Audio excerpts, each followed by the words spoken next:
दोस्तों, क्या आप लोग भी कर रहे हैं तैयारी सीए फाउंडेशन की, जिसके एग्जाम जनवरी 2021 में होने हैं? तो अगर आप या आपके कोई फ्रेंड या आपके कोई रिलेटिव अगर इसकी तैयारी कर रहे हैं तो मैं उनको बता दूं कि फ्री ऑफ कॉस्ट आपको एक बैच मिल रहा है जो कि अनअकैडमी की तरफ से आपको दिया जा रहा है, जिस बैच का नाम या जिस सीरीज का नाम है ब्रह्मास्त्र सीरीज। इस सीरीज के अंदर आपको फ्री ऑफ कॉस्ट सारी की सारी क्लासेस प्रोवाइड करवाई जाएंगी, जो कि तैयारी होगी जनवरी 2021 की। और आप स्क्रीन पे देख सकते हैं ये सारे वो एडुकेटर्स हैं जो आपको पढ़ाएंगे, जैसे आपके सुधीर सचदेवा सर हो गए, मनीष दुआ सर हो गए, रचना श्रीवास्तव मैम हो गई, हर्ष सर हो गए और जतिन डैम्बला सर हो गए। ये सारे के सारे टॉप एडुकेटर्स हैं जो आपकी पढ़ाई में लगाने वाले चार चांद। तो जब कोई चीज फ्री में मिल रही है तो क्यों ना इसे ग्रैब करो। दोस्तों, जब आप इनका एनरोलमेंट करोगे तो एनरोलमेंट करते टाइम अगर आपको उनकी फ्री क्लासेस देखनी है तो आपको वहां पर एक कोड डालना पड़ेगा जिसका नाम है EEH10। ठीक है, ये EEH10 डालते ही आपको क्या होगा, फ्री में सारी की सारी क्लासेस देखने को मिल जाएंगी। और अगर आपको कोई भी इनका सब्सक्रिप्शन पैक भी खरीदना हो, आपको अच्छा लग जाता है तो आप इनका सब्सक्रिप्शन पैक भी ले सकते हैं, जो कि generally 1 month, 3 month, 6 month, 12 month, कितने भी जो आपको कंफर्टेबल लगे वो आप खरीद सकते हैं। और वहां भी अगर आप ये कोड डाल देंगे तो आपको 10% का डिस्काउंट भी मिल जाएगा। तो दोस्तों, ये सारी इन्फॉर्मेशन मैंने दी हुई लिंक में, एक बार लिंक को जरूर क्लिक करना ताकि आपको मिल सके एडिशनल इन्फॉर्मेशन और इस चीज का बेनिफिट आप या आपके दोस्त भी उठा सके, इसलिए इस चीज को शेयर जरूर करना। तो चलिए दोस्तों, शुरू करते हैं आज की वीडियो।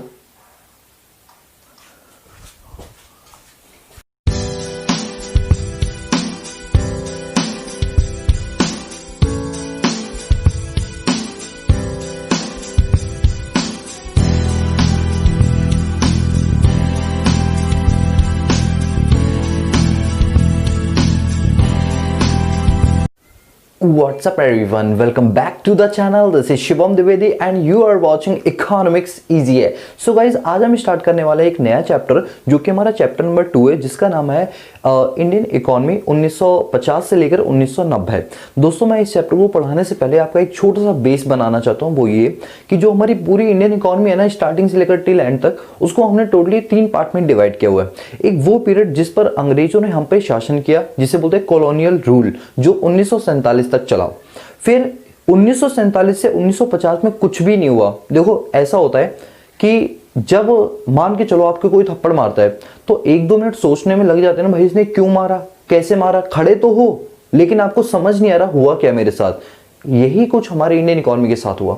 जब हमारा देश आज़ाद हुआ तो जब हमने पीछे मुड़ के देखा कि हमारा एग्रीकल्चर सेक्टर कैसा है, हमारा इंडस्ट्रियल सेक्टर कैसा है, हमारा इंफ्रास्ट्रक्चर कैसा है, तो पाया कि भाई इन लोगों ने तो हमारी सोने की चिड़िया के पर काट दिए, पूरी तरह से इकोनॉमी खोखली पड़ गई है। तो ये 3 साल सोचने में लग गए कि आखिर हमारे साथ हुआ क्या, हम इसको कैसे दोबारा से पटरी पर लेकर आएंगे उतरी हुई ट्रेन को। ये सारी चीज सोचने हमें लग गए 3 साल। तो देखना, पहला फेज क्या था, जो कॉलोनियल पीरियड था, जो 1947 तक चला। 3 साल सोचने में निकल गए, उसको इग्नोर मारो, 1950 पर आ जाओ। ठीक है, 1947 को देश आजाद हुआ, 3 साल सोचने में लगे, 1950 आ गया। फिर 1950 में हमने प्लानिंग बनाई, कब तक, 1990 तक के लिए। फिर 1990 के बाद जब 1991 आया, उसके बाद से लेकर आज तक हमारी 3rd फेज चलता है। यानी हमने इकोनॉमी को 3 फेज में बांटा हुआ है। एक कॉलोनियल पीरियड जो बिफोर 1947 था, फिर 1950 से 1990, और फिर हमने बांटा 1991 से उसके ऑनवर्ड्स। दोस्तों, जो हमारा पहला चैप्टर था उसमें हमने 1947 तक की चीजें पढ़ ली। आज के चैप्टर में हम 1950 से 1990 तक की कहानी पढ़ेंगे, और फिर जो अगला हमारा 3rd चैप्टर होगा उसमें हम 1991 के आगे की कहानी पढ़ेंगे। आपको सीक्वेंस समझ आई? पहले 3 चैप्टर हो गए, पहला कॉलोनियल वाला पढ़ा, अब हम आजाद हो चुके हैं, आजाद के बाद से लेकर 1990 तक हमने क्या किया वो पढ़ेंगे इस चैप्टर के अंदर। फिर 1990 के बाद एक LPG पॉलिसी है जिसने इकोनॉमी को बहुत बड़ा रिवाइव दिया, उसको पढ़ेंगे 3rd चैप्टर के अंदर। ये 3 चैप्टर आपके इसी तरीके से हैं। ठीक है, तो चलिए शुरुआत करते हैं।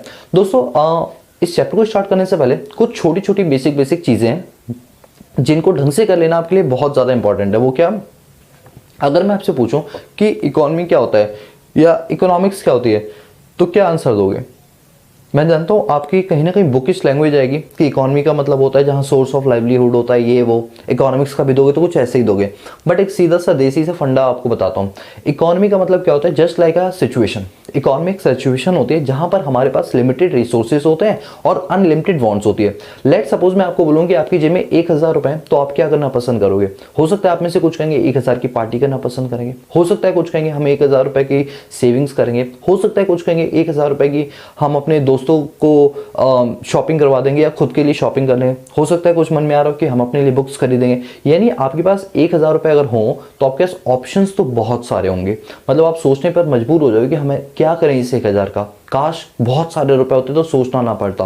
दोस्तों ऐसी सिचुएशन, ध्यान देना, ऐसी सिचुएशन जहां हमारे पास लिमिटेड रिसोर्सेज, मतलब 1000 रुपए क्या है, लिमिटेड रिसोर्सेज है, और जो मेरी इच्छाएं हैं वो क्या है, अनलिमिटेड है। तो एक ऐसी सिचुएशन जहां पर मेरे पास लिमिटेड रिसोर्सेज होते हैं और अनलिमिटेड वांट्स होती है, उस सिचुएशन को हम अपने पास नाम देते हैं इकोनॉमी। क्या बोलते हैं उसे? इकोनॉमी बोलते हैं। ठीक है, अब उस सिचुएशन से कैसे निपटा जाए, अब उस सिचुएशन से कैसे निपटा जाए।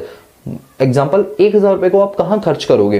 तो आपने सोचा यार ऑप्शंस तो मेरे पास बहुत सारे हैं, बट अगर मैं पार्टी कर लूं ना तो मजा ही आ जाएगा। तो आपने इतनी सारी चीजों में से इग्नोर करके पार्टी को चूज किया। थोड़ा सा आपने कैलकुलेशन की होगी ना, दिमाग में सोचा होगा ना कि कौन सा ऑप्शन चूज करूं, क्योंकि एक ही चूज कर सकता हूं बिकॉज लिमिटेड रिसोर्सेज है। तो जब आपने दिमाग में कैलकुलेशंस की, दिमाग में उस चीज की स्टडी की, दैट इज कॉल्ड इकोनॉमिक्स। बात समझ आई?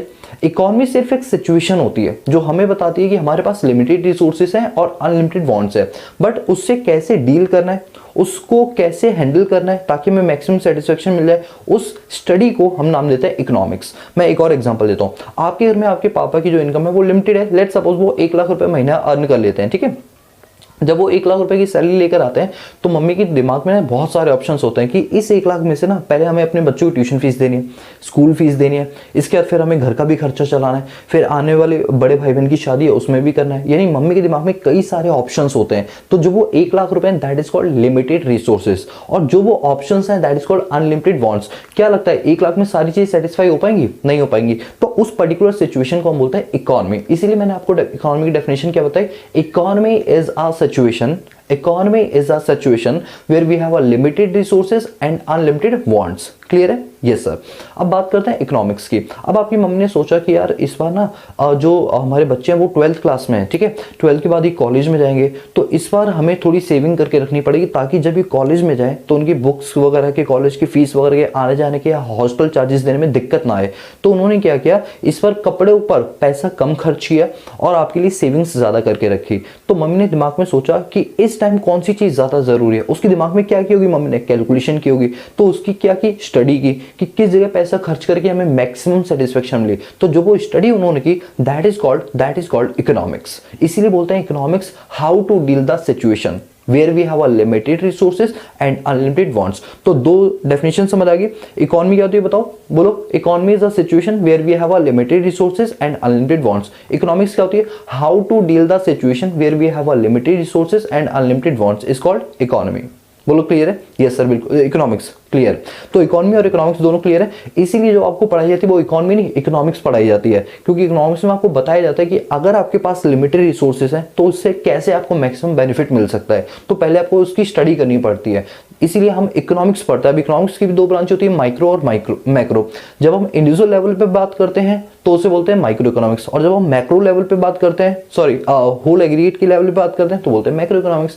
देखो माइक्रो इकोनॉमिक्स की अगर मैं डेफिनेशन बताऊं ना आपको, तो बोलती है it is a branch of economic theory where we have to study of single person on the where we have to study of economic problem on the basis of single person is called microeconomics। जब हम macro की definition बोलते हैं तो बोलते हैं it is a branch of economic theory where we have to study of economic problem on the basis of whole aggregate is called macroeconomics। बोलो इतनी चीज क्लियर है? अभी आपको दो कॉन्सेप्ट समझने हैं, पहला इकोनॉमी क्या होता है, दूसरा इकोनॉमिक्स क्या होता है। दोनों क्लियर है? Yes sir.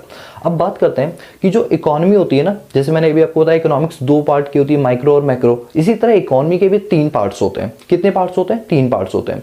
दोस्तों जब कॉलोनियल रूल चल रहा था तो कॉलोनियल रूल में पता है हमारी जो इकोनॉमी थी वो कौन सी इकोनॉमी थी, हमारी इकोनॉमी पे सारा कंट्रोल एक प्राइवेट फर्म कर रही थी, मतलब प्राइवेट कंपनी कर रही थी, और उस कंपनी का नाम जानते हो, ईस्ट इंडिया कंपनी। फिर हमारे इंडिया को ब्रिटेन की पार्लियामेंट से सीधा क्या किया जा रहा था, डील किया जा रहा था। इसका मतलब हमारे यहाँ की जो गवर्नमेंट होगी उन दिनों पर, क्या गवर्नमेंट कोई कंट्रोल कर पा रही थी? The answer is no. कौन कंट्रोल कर रहा था? कोई एक प्राइवेट सेक्टर था जो हमको कंट्रोल कर रहा था। तो उन दिनों जब हम कॉलोनियल रूल में थे तो हमारी इकोनॉमी कौन सी इकोनॉमी थी बताओ?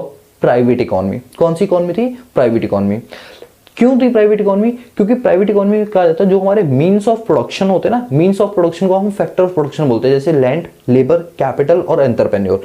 ये जो चारों फैक्टर्स ऑफ प्रोडक्शन है, किसी भी काम को करने के लिए 4 चीजें चाहिए होती है ना, लैंड, लेबर, कैपिटल और एंटरप्रेन्योर, इन्हें बोलते हैं मीन्स ऑफ प्रोडक्शन।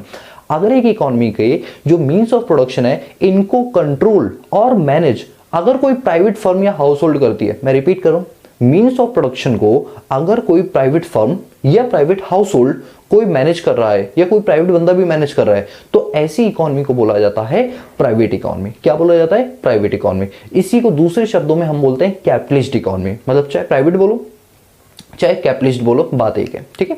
तो कैपिटलिस्ट इकोनॉमी कौन सी इकोनॉमी होती है? जहां पर means of production are owned by बोलो प्राइवेट सेक्टर। और प्राइवेट सेक्टर जब भी कोई काम करता है, आप समझ लो जैसे प्राइवेट स्कूल्स हो गए, तो ये कौन मैनेज करे? एक प्राइवेट पर्सन करे, कोई गवर्नमेंट तो कर नहीं रही है। तो वो किस मोटिव के लिए काम करे? प्रॉफिट मोटिव के लिए करे। उन्हें कोई फर्क नहीं पड़ता इकोनॉमी में जस्टिस हो रहा है नहीं हो रहा, सोशल वेलफेयर हो रहा है नहीं हो रहा, उन्हें सिर्फ प्रॉफिट से मतलब होता है। तो कहने का मतलब कुछ चीजें अच्छी भी होती हैं प्राइवेट इकोनॉमी की, मतलब कैपिटलिस्ट इकोनॉमी की, कुछ चीजें बेकार भी होती है। तो चलिए पढ़ते हैं हम उसके बारे में। तो सबसे पहले हमारे पास है कैपिटलिस्ट इकोनॉमी। कैपिटलिस्ट मतलब प्राइवेट इकोनॉमी, इसका दूसरा नाम प्राइवेट इकोनॉमी होता है। क्या लिखा है? Where the means of production are owned by the individual. वो चीज जहां पर मीन्स ऑफ प्रोडक्शन, आप लिख सकते हैं मीन्स ऑफ प्रोडक्शन मतलब लैंड, लेबर, कैपिटल और एंटरप्रेन्योर। कौन मैनेज करता है? इंडिविजुअल मैनेज करता है। And the individual are free to take their economic decision. और इंडिविजुअल के ऊपर कोई दबाव बनाने वाला नहीं होता, वो बिल्कुल फ्री होता है अपने किसी भी तरह के डिसीजन को लेने के लिए। और जो इनके डिसीजन होते हैं वो किस पर आधारित होते हैं? Maximisation of profit. मतलब ये कोई भी डिसीजन अगर लेंगे ना या कोई भी नई रूल लेकर आएंगे तो उस रूल का इन्हीं को बेनिफिट मिलेगा मैक्सिमम प्रॉफिट के थ्रू, ठीक है। ऐसी इकोनॉमी को क्या बोलते हैं? Capitalist economy. अच्छा, इसको ना मैं एक और डेफिनेशन बताऊं आपको, अगर ये आपको दिक्कत करे तो एक और डेफिनेशन है, वो क्या है सुनो। वो डेफिनेशन है capitalist economy are those type of economy where overall control are in the hands of private sector. Government sector cannot be interfere in the management of private sector. Here all major decisions are taken on the basis of creating huge profit. कोई भी decision लिया जाता है किस base पर लिया जाता है? ताकि हम ज्यादा से ज्यादा पैसा कमाए। ऐसी इकोनॉमी को क्या बोलते हैं? कैपिटलिस्ट इकोनॉमी बोलते हैं, ठीक है। अब हर चीज के दो पहलू होते हैं, अच्छा और बुरा। तो देखते हैं इसके मेरिट और डिमेरिट क्या है। मेरिट की बात करते हैं, इट प्रमोट्स सेल्फ इंटरेस्ट। ये सिर्फ और सिर्फ अपने बारे में सोचता है। प्रॉफिट आर मैक्सिमाइज्ड, ये जो भी पॉलिसीज बनाता है पैसा कमाने के लिए, खूब पैसा कमाने के लिए। जब इकोनॉमी पैसा ज्यादा आएगा, नेशनल इनकम बढ़ेगी, तो इकोनॉमी की जो जीडीपी है वो भी तो तेजी से बढ़ेगी ना। यस सर, तो लिखा है and GDP growth rate are high, ठीक है। तो इस टाइप की इकोनॉमी का जो जीडीपी ग्रोथ रेट होता है वो बहुत ज्यादा हाई होता है, बिकॉज इनके जो भी पॉलिसीज बनाई जाती है वो किस पर बेस्ड होती है? पैसा कमाने के लिए होती है, इस वजह से। इसके डिमेरिट्स क्या है वो देखो। डिमेरिट ये कि it ignore collective interest of the society. ये कभी नहीं देखता कि उस चीज का इंपैक्ट, जो आप डिसीजन ले रहे हो उसका इंपैक्ट सोसाइटी पे क्या पड़ेगा। नो, इनको सिर्फ अपने आप से मतलब होता है। It is based only profit, ये सिर्फ प्रॉफिट पर बेस्ड होता है। सोशल वेलफेयर इनके नाम में ही नहीं होता, इनकी डिक्शनरी में नहीं होता social welfare. It also ignore social welfare. There is a growth without social justice. मतलब ये ग्रोथ तो कर रहे हैं, नो डाउट, अभी हमने ऊपर पढ़ा जो जीडीपी का कंट्रीब्यूशन इनका ज्यादा होता है, बट स्टिल इकोनॉमी में सिर्फ एक ही सेक्टर पे आप फोकस करते हो, यानी अमीरों पे, गरीबों पे फोकस ही नहीं कर रहे हो। तो कहीं ना कहीं आप इनइक्वालिटी को बढ़ा रहे हो। इस टाइप की इकोनॉमी इनइक्वालिटी को रेज करती है। और जानते हो कि इनकी वैसे कई सारे एग्जांपल है जिन जगहों पर, जिन कंट्री में ये इकोनॉमी पाई जाती है, कैपिटलिस्ट इकोनॉमी। बट मैंने 2-3 नाम लिखे हैं आपकी रेफरेंस के लिए, याद हो जाते हैं तो बहुत अच्छी बात है। जैसे आपके हांगकांग हो गया, सिंगापुर हो गया और ऑस्ट्रेलिया हो गया। ये कुछ कंट्रीज हैं जो क्या करती हैं, अपने यहाँ पर कैपिटलिस्ट इकोनॉमी के हिसाब से अपनी इकोनॉमी को चलाती है। मतलब वहां पर जो इकोनॉमी चलाती है वो प्राइवेट सेक्टर, वहां कोई गवर्नमेंट नहीं होती। कभी सुना ऑस्ट्रेलिया के अंदर गवर्नमेंट ये बनी है, हांगकांग के अंदर, सिंगापुर के अंदर नहीं? क्यों नहीं सुना? बिकॉज वो एक प्राइवेट लोग उसे चला रहे हैं, जो सत्ता में है वो चला रहे हैं, बट वहां कोई चुनाव और डेमोक्रेसी वगैरह चीजें नहीं होती है, ठीक है। तो ऐसी इकोनॉमी क्या कहलाती है बताओ? कैपिटलिस्ट इकोनॉमी कहलाती है। बोलो यहां तक ये चीज क्लियर है? यस सर, बिल्कुल क्लियर है। अब हम बात करते हैं सोशलिस्ट इकोनॉमी क्या होती है। देखो, सोशलिस्ट इकोनॉमी का मतलब होता है वो इकोनॉमी जहां पर जो कंट्रोल है वो प्राइवेट के हाथों में नहीं है, बल्कि वो गवर्नमेंट के हाथों में है, और पूरा 100% गवर्नमेंट के हाथों में है। प्राइवेट सेक्टर अगर चाहे भी ना इनके मैनेजमेंट में इंटरफेयर करने को तो नहीं कर सकता। प्राइवेट सेक्टर चाह कर भी इनके मैनेजमेंट में इंटरफेयर नहीं कर सकता। जो भी काम करेगा वो गवर्नमेंट करेगी। और आप जानते हो जब भी गवर्नमेंट कोई काम करती है तो वो किस मोटिव पर करती है? प्रॉफिट पर या सोशल वेलफेयर पे? बिल्कुल सही कहा, सोशल वेलफेयर पे। उसका कभी मोटिव नहीं होता कि वो प्रॉफिट कमाए, क्योंकि प्रॉफिट के लिए तो प्राइवेट सेक्टर काम करते हैं। गवर्नमेंट प्रॉफिट के लिए नहीं बल्कि सोशल वेलफेयर के लिए करती है। तो इस टाइप की इकोनॉमी क्या कहलाती है? सोशलिस्ट इकोनॉमी कहलाती है। क्या कहलाती है बोलो? सोशलिस्ट इकोनॉमी, मतलब गवर्नमेंट इकोनॉमी कहलाती है। पढ़ो, socialist economy where the means of production are owned by central authority of the government. Means of production मतलब लैंड, लेबर, कैपिटल और एंटरप्रेन्योर। ये जो 4 फैक्टर्स ऑफ प्रोडक्शन है, ये कौन ऑन्ड और ऑपरेट करेगा? गवर्नमेंट सेक्टर करेगी, ठीक है, मतलब गवर्नमेंट की कोई अथॉरिटी होगी वो इसको करेगी। And all decision are taken with a view to maximise social welfare. और उनके सारे के सारे डिसीजन किस पर बेस्ड होंगे? सोसाइटी में ज्यादा से ज्यादा क्या हो पाए? सोशल वेलफेयर हो पाए, प्रॉफिट नहीं, सोशल वेलफेयर हो पाए। अच्छा, इसकी एक और डेफिनेशन है, मैं आपसे वो भी डिस्कस कर लेता हूँ। आप लिखना चाहो तो ये भी लिख सकते हो। Socialist economy are those type of economy where overall control are in the hands of government sector. Private sector cannot be interfere in the management of government sector. Here all mere decisions are taken on the basis of creating huge profit नहीं, creating social welfare among the society. Clear है? अब इसके भी कुछ merit और demerit होते हैं, वो देख लेते हैं। देखो, मेरिट्स की अगर हम बात करें तो means of production collectively owned by the society. ये बात सच है कि जो लैंड, लेबर, कैपिटल और एंटरप्रेन्योर है, ये किसके द्वारा मैनेज किया जाता है? गवर्नमेंट के द्वारा। और जब भी गवर्नमेंट करेगी तो अपने फायदे के लिए नहीं, सोसाइटी के फायदे के लिए करेगी। सबसे बड़ी चीज which is based on social welfare, ठीक है। डीमेरिट क्या है? GDP remain at a slow process. अब देखो, गवर्नमेंट जब सोशल वेलफेयर पे काम कर रही है तो क्या पैसा आ रहा है इकोनॉमी में? हाँ आ रहा है, बट उतना नहीं जितना यहां पर आ रहा था। समझ रहे हो ना बात? गवर्नमेंट काम कर रही है, वो सोशल वेलफेयर पे करिए, फ्री ऑफ कॉस्ट करिए, तो भाई पैसा उतना आएगा नहीं। जब आएगा नहीं तो इकोनॉमी के अंदर नेशनल इनकम या पर कैपिटा इनकम या जीडीपी कैसे ग्रो अप होगी? होगी भी तो बहुत स्लो होगी। तो यहाँ का सबसे बड़ा डिमेरिट है, जो जीडीपी है रिमेन स्लो प्रोसेस, बहुत धीरे धीरे करके बढ़ती है। Not directly based on profit motive, और इनका जो मेन मोटिव है वो प्रॉफिट नहीं होता, तो कहीं ना कहीं थोड़ी सी दिक्कत क्रिएट कर देता है। अब ये जो सोशलिस्ट इकोनॉमी है किन किन कंट्री में पाई जाती है? वैसे बहुत सारी, मैंने 2-3 एग्जांपल लिख दिया आप लोगों के लिए। चाइना, डेनमार्क, कनाडा और नॉर्वे। देखो चाइना आपको याद रहेगा, अभी कोरोना वायरस में चाइना का बहुत जिक्र हुआ है। तो देखो चाइना की अगर हम बात करें तो चाइना में देखो गूगल नहीं चलता, चाइना में फेसबुक नहीं चलती। जानते हो क्यों? क्योंकि वो क्या करते हैं, अपने आप को खुद मैनेज करके चलते हैं, किसी भी प्राइवेट को एंट्री नहीं देते। वहां की गवर्नमेंट सिर्फ और सिर्फ अपने फायदे के लिए काम करती है या सोसाइटी के फायदे के लिए। अगर वहां फेसबुक चला दी तो लोगों को पता चलेगी वर्ल्ड वाइड क्या चीजें चल रही है। गूगल वहां चला दिया तो लोगों को पता चलेगी चाइना से हटके भी एक और कंट्री है जहां पर ये काम भी होता है। तो वहां ये सब नहीं होती है। क्यों? क्योंकि वहां पर गवर्नमेंट ने पूरी तरह से कंट्रोल कर रखा है, ताकि उनकी सोसाइटी जो अभी नंबर 1 पे चल रही है ना प्रोडक्शन पे, वो आगे भी नंबर 1 पे रहे। इस वजह से बहुत सारी रेस्ट्रिक्शंस गवर्नमेंट ने वहां पर लगाई हुई है, ठीक है। तो ये है आपका सोशलिस्ट इकोनॉमी। तो अब हम बात करते हैं मिक्स्ड इकोनॉमी के। देखो मिक्स्ड इकोनॉमी का जो कॉन्सेप्ट है वो क्यों आया, सबसे पहले ये जानो। वो इसलिए आया क्योंकि जब हम पूरी तरह से अपनी इकोनॉमी को कैपिटलिस्ट इकोनॉमी बना देते हैं तो देखो उसके फायदे भी है, नुकसान भी है। अगर हम अपनी इकोनॉमी को पूरी तरह से सोशलिस्ट बना देते हैं तो भी उसके फायदे हैं और नुकसान है। लेकिन कोई भी देखो इकोनॉमी करोगे, फायदे नुकसान दोनों में है। तो क्यों ना ऐसा करें कि इसके मेरिट्स उठा लें और इसके मेरिट्स उठा लें और दोनों को मर्ज कर दें, तो एक नई इकोनॉमी बन जाती है जिसका नाम है मिक्स्ड इकोनॉमी। क्या नाम है बोलो? Mixed economy. जो हमारे प्रोफेसर जेएम केनीज थे, जो कि यूके के बहुत बड़े इकोनॉमिस्ट थे, इन्होंने ये सजेस्ट किया क्यों ना इन दोनों का एक हाइब्रिड सिस्टम बनाया जाए, जिसके अंदर आपके कुछ फीचर्स इसके भी हों और कुछ फीचर इसके भी हों, और मिक्स्ड करके एक इकोनॉमी बना दी है, मिक्स्ड इकोनॉमी। और जानते हो उन्होंने बनाया और इंडिया ने इस चीज़ को एक्सेप्ट कर लिया। यानी इंडिया में अभी जो इकोनॉमी चल रही है दैट इज मिक्स्ड इकोनॉमी। समझ आई बात? जहां पर जो मीन्स ऑफ प्रोडक्शन है, जैसे लैंड, लेबर, कैपिटल और एंटरप्रेन्योर है, वो गवर्नमेंट और प्राइवेट दोनों एक साथ मिलकर करेंगे।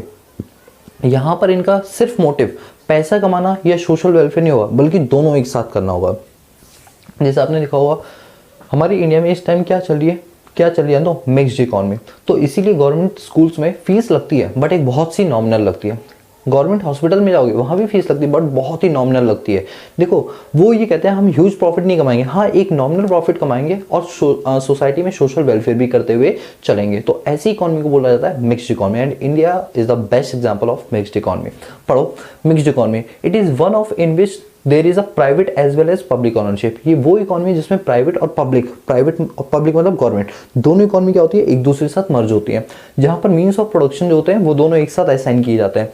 Production decision are governed by the government largely by the principle of maximize of profit but without check the balance of social justice।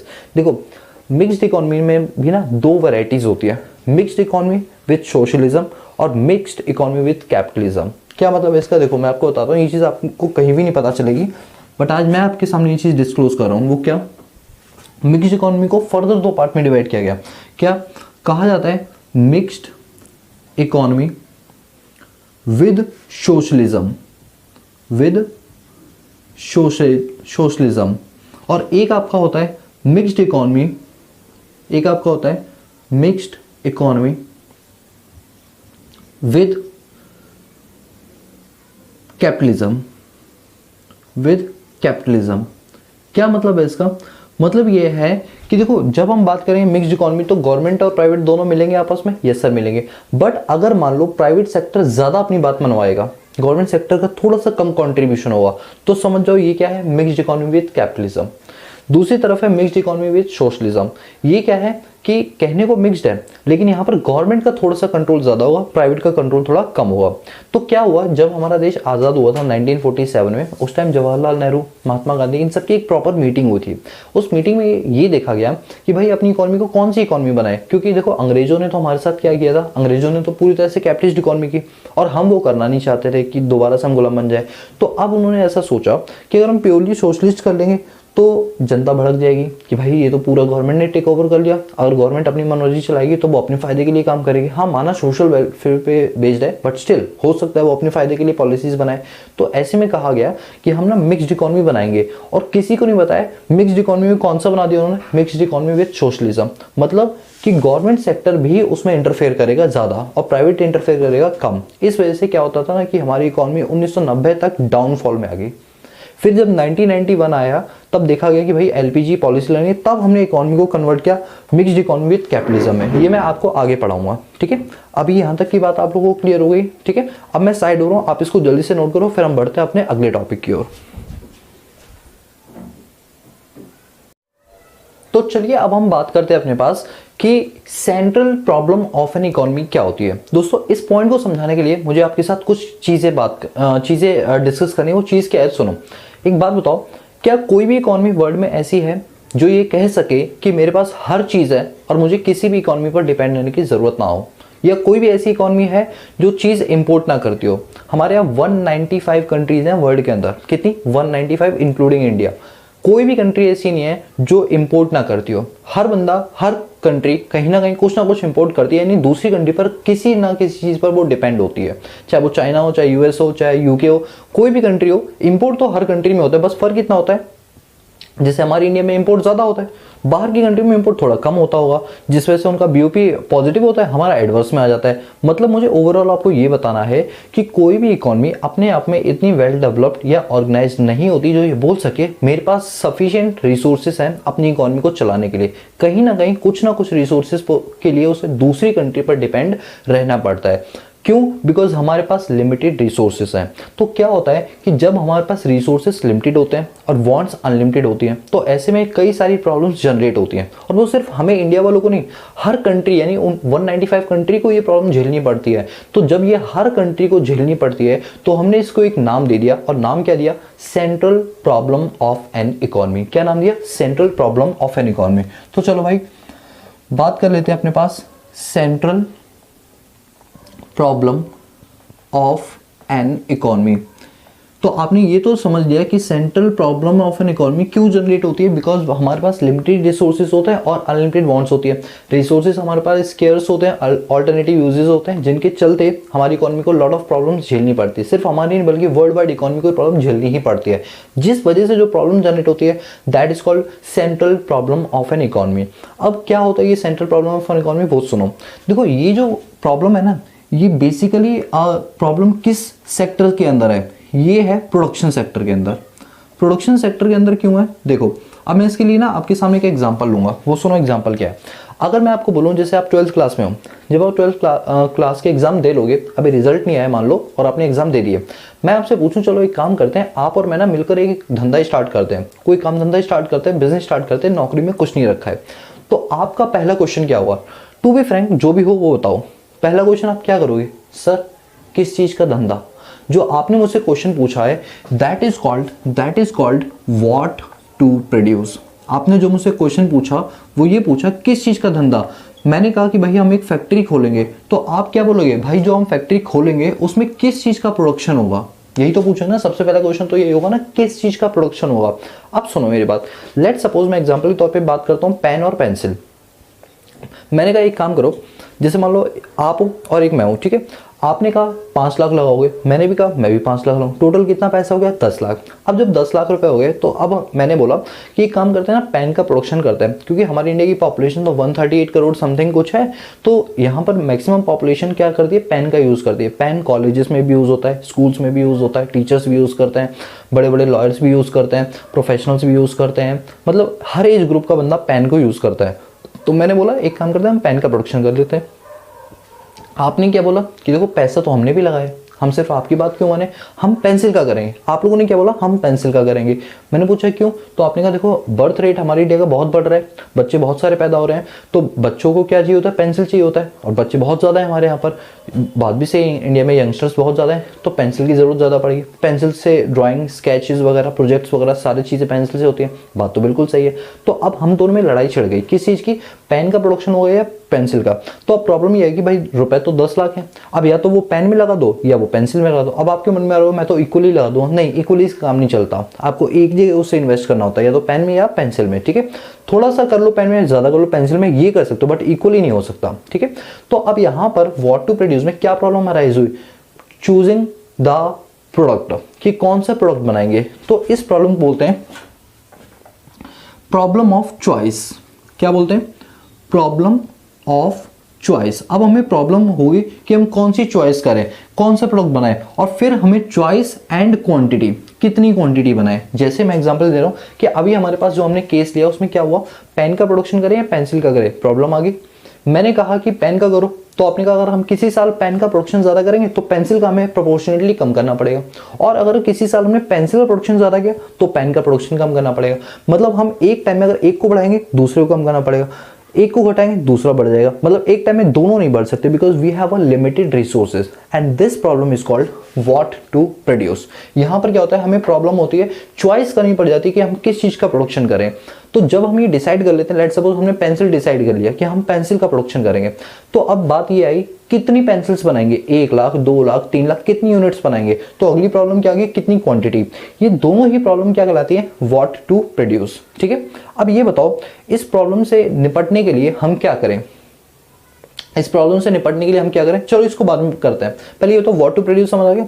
तो what to produce is the problem of choosing the goods and their quantity, कि कौन सा goods बनाए और कितनी quantity बनाए, that is called what to produce, right. Now अब क्या हुआ, जब हमने ये डिसाइड कर लिया कि हम पेंसिल का प्रोडक्शन करेंगे, तो अब पता है बात क्या हुई, पेंसिल हाथों से बनाए, हैंडीक्राफ्ट प्रोडक्ट की तरह बनाए या मशीनों से बनाए, and this problem is called how to produce. This problem is called how to produce. मतलब पहली बात तो ये थी कि क्या बनाए, जब वो निपट पाया तो अगली प्रॉब्लम आ गई कैसे बनाए, क्योंकि पेंसिल दो तरीके से बन सकते हैं, हैंडीक्राफ्ट भी बन सकता है जो मार्केट में बहुत महंगी बिकती है, और हम मशीनों से भी बना सकते हैं। तो this problem is basically the choosing of technique. This problem is basically choosing of technique, मतलब लाइक लेबर से बनवाए या मशीन से बनवाए। तो हम बोलेंगे this problem is based on selection of technique of production, कि हम कौन सी टेक्निक प्रोडक्शन में यूज करें कि हमें फायदा पहुंचे। तो अब हमारे पास टेक्निक के नाम पर 2 टाइप की टेक्निक होती है।